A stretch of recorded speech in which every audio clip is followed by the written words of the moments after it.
All right, everybody. Today we're going to talk about buying parts online. Obviously, you've all purchased off of Amazon or Rock Auto or wherever. For example, I got this oil pan gasket right here, this Felpro oil pan gasket, for like $5 shipped off of Rock Auto. Tremendous deal compared to buying local. But let's keep on the theme here, various parts. You can see this stack of like 11 pairs of Hawk brake pads. I found the part number for it when I was looking for something else, did some Googling, and I happened to find that I think it was Pep Boys or somebody was blowing out the rest of their pads.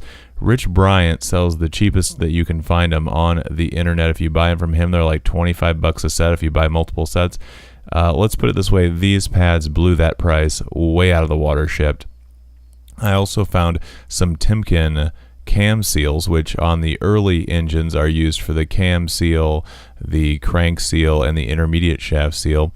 I found those for like $1 and change each off of rockauto.com. With shipping, I bought 10 of them for the same price that I would have paid for 2 of them locally.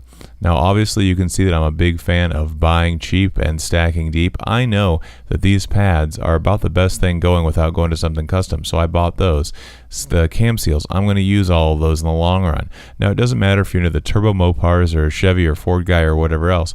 Get the part number, Google it, find some reputable places that you always go to, whether it be Amazon, Rock Auto, whatever else, it doesn't matter. You find those part numbers and then you Google them.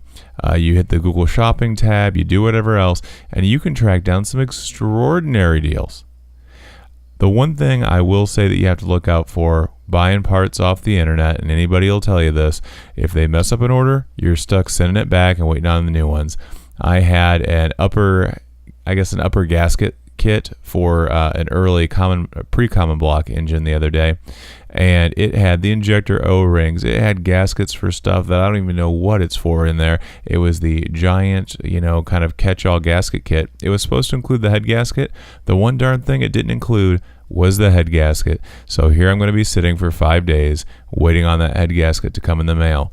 You'll get stuff super cheap. On occasion you'll get burned, but by the time you tally it up, you're buying parts for literally pennies on the dollar, maybe 10 cents on the dollar versus buying at AutoZone, O'Reilly, Advanced Auto, whatever it is, guys. Certainly Napa, no offense, guys. But nonetheless, getting them off the internet is the only way to go, especially with older stuff where they're closing it out. My recommendation to you, search for the part numbers, do your thing, take your knocks, but save a ton of cash. Keep buying them off the internet, guys.